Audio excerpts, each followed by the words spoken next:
जितने फेसबुक और यूट्यूब पर सुन रहे हो बहुत सावधानी से सुनना।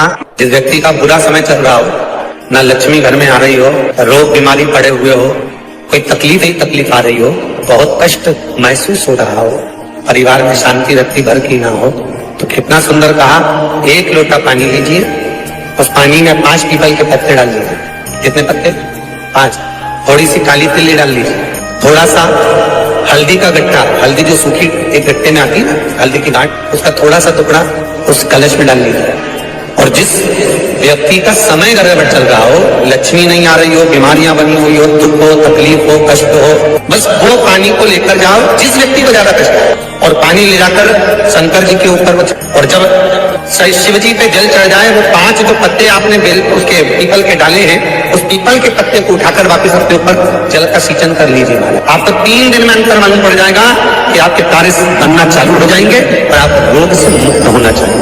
कभी लगे गुरुदेव आज हमारे को बहुत थकान लग रही है, शरीर बेकार लग रहा है, सिर दर्द हो रहा है, शरीर में बेकार बहुत कष्ट उत्पन्न हो रहा है, पीपल के पत्ते की 5 पत्ते पीपल के थाली के अंदर रखो और उस पे भोजन करो। शंकर जी का कुंदकेश्वर महादेव का नाम लेकर, एक बार जम के बोलिए कुंदकेश्वर महादेव का नाम लेकर भोजन करना प्रारंभ करो। 15 से 20 मिनट लगते हैं, हमारे टेबलेट खाने की जरूरत नहीं पड़ती। सिर दर्द बंद, शरीर कितना भी दुख रहा हो उसमें आराम लगना प्रारंभ हो जाए। कुंदकेश्वर महादेव का नाम सुख की अनुभूति करा है, शरीर के रोग को मिटाने।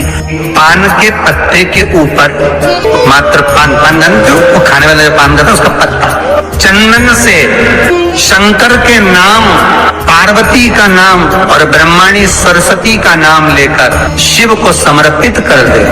पान के पत्ते पर चंदन से शंकर, पार्वती और सरस्वती का स्मरण कर कर जो शिवलिंग के ऊपर उस पान के पत्ते को चढ़ाकर 5 बेलपत्र, 3 समी पत्र समर्पित कर देते हैं, उस बच्चे से चढ़वा देते हैं, वो बच्चा कभी पढ़ने में कमजोर नहीं होता, विद्या में बढ़ता ही बढ़ता है। पलटकर माँ बाप को देखना ही नहीं पड़ेगा, बच्चे को कभी भी माँ को कहना ही नहीं पड़ेगा कि पढ़ने बैठ, वो खुद पढ़ेगा, रुचि से पढ़ेगा। 5 बेलपत्र, 3 समी पत्र समर्पित कर दें, भगवान शंकर का स्मरण करें और उस बच्चे को प्रणाम करवा कर वापिस लेकर आए, बच्चा विद्या में प्रबल होता है। एक बात तो अच्छे से समझ लीजिए, कोई बीमारी आ गई है, नहीं जा रही है, शिव जी पे जब जल चढ़ाओ तो थोड़ा सा तरीका चेंज करें। बीमारी बड़ी है, कट नहीं रही,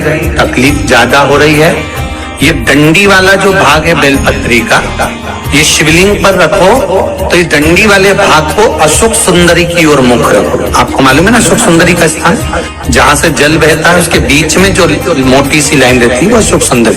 तो जब आप बेलपत्री रखें तो वो बेलपत्री शिवलिंग के ऊपर ये डंडी वाला भाग अशोक सुंदरी की ओर जाता है। फिर आप जल चढ़ाइए और जल चढ़ाएं तो ये कामना कर कर चढ़ाएं कि बाबा मेरा ये रोग है या ये बीमारी है या ये तकलीफ है, आपको काटना है। कुंदकेश्वर महादेव का नाम लेकर। कौन से महादेव? 2 महादेव का नाम अपने जीवन पर हमेशा याद रखो, एक कुंदकेश्वर और एक अवधूतेश्वर। कौन से? अवधूतेश्वर।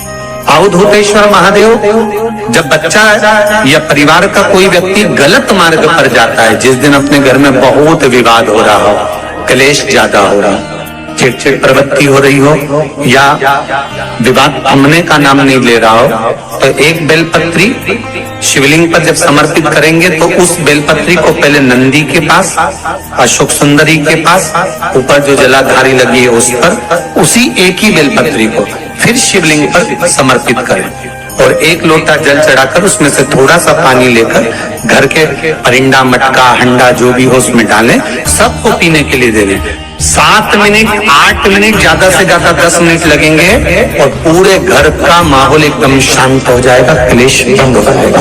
अवधूतेश्वर महादेव, अवधूतेश्वर महादेव और कुंदकेश्वर महादेव बीमारी के लिए, रोग के लिए या कष्ट के लिए, बहुत कोई बीमारी आ गई, कोई रोग आ गया, कोई कष्ट आ गया, एकदम मिटी नहीं रहा, तब कुंदकेश्वर महादेव जिसको डॉक्टर कह देता है कि इसको नाड़ियां चोक हो गई है, नसें ब्लॉक हो गई हैं, इसका बाईपास करना पड़ेगा, रिंग डालना पड़ेगा या पाइप डालना पड़ेगा, उस व्यक्ति को ऑपरेशन कराने से पहले महाराज काली तिल और लाल चंदन इन दोनों को पीस कर घिस कर उसका उपटन बनाना, शंकर भगवान पर उसका लेपन करना चाहिए। 1 मिनट 2 मिनट 5 मिनट अपने नाम और गोत्र को बोलकर शिव जी का जलाभिषेक करना चाहिए।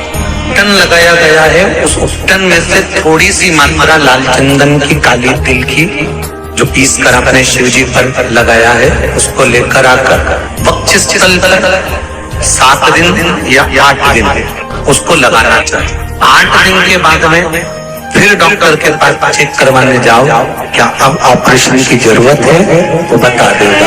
और विश्वास रखकर करो। सरसों का जो पुष्प होता है, सरसों का जो फूल होता है महाराज, अगर कोई व्यक्ति को किडनी या लीवर से जुड़ी हुई कोई तकलीफ होती है या किसी व्यक्ति का एक्सीडेंट हो गया होता है और उसका कोई अंग रह गया हो, कोई शरीर का कोई भाग रह गया और वो काम नहीं कर रहा हो, जैसे किसी के पांव रह जाते हैं एक्सीडेंट के बाद, किसी का हाथ रह जाता है या कोई अंग काम नहीं कर रहा हो, वहां ब्लड पहुंच नहीं रहा हो, वो जगह एकदम सुन्न हो गई हो, खाली पड़ गई, तो उसके लिए शिव महापुराण की कथा कहती है कि सरसों के पुष्प 11 शंकर जी के राइट भाग में, जहां शिव जी के गण दरवाजे के द्वारपाल मणिभद्र जिस जगह पर निवास करते हैं, कौन निवास करते हैं? मणिभद्र।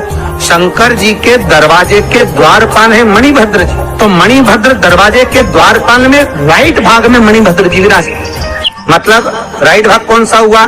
जब आप मंदिर से बाहर निकलेंगे तो राइट भाग, मंदिर में प्रवेश करेंगे जब राइट नहीं होना चाहिए, आप मंदिर से जब जाएं तो राइट भाग, मतलब आप मंदिर से राइट से जाएंगे तो शंकर जी का भी राइट हो जाएगा, क्योंकि शिव जी ऐसे बैठे हैं तो शंकर जी का भी राइट हो गया, देवता उनका भी राइट हो गया, तो राइट भाग सीधा हाथ मणिभद्र जी का। 11 सरसों के पुष्प मणिभद्र के उस द्वार पर आप रख दीजिए और मणिभद्र के द्वार पर रखकर अंदर जाकर 108 वापिस जब आप बाहर निकल रहे हैं, ये पुष्प आप रखने के बाद एक बार बाहर जाएंगे फिर वापिस आएंगे मणिभद्र के रखने के बाद, और अंदर जाकर 108 सरसों के पुष्प शंकर को समर्पित करेंगे महाराज। उस सरसों के पुष्प जो शिव जी को आप समर्पित कर रहे हैं उसको वापिस लेकर आएंगे, श्री शिवाय नमस्तुभ्यम बोलकर उस सरसों के पुष्प को महाराज सरसों के तेल की बोतल में उसको डाल लीजिए, शंकर भगवान को शाम के समय प्रदोष काल में उस तेल को वापस ले जाकर चढ़ा दीजिए शिव जी को, उसको वापस लेकर आ जाइए। उस तेल का प्रयोग आप नाभि में डालिए और जो शरीर काम नहीं कर रहा उस स्थान पर कम से कम 15 दिन 20 दिन तक उसकी मालिश करना प्रारंभ करिए। बाबा चाहेगा तो चलाने का प्रयास कर देगा और वो अंग वो शरीर काम करने लगेगा। मणिभद्र का स्मरण।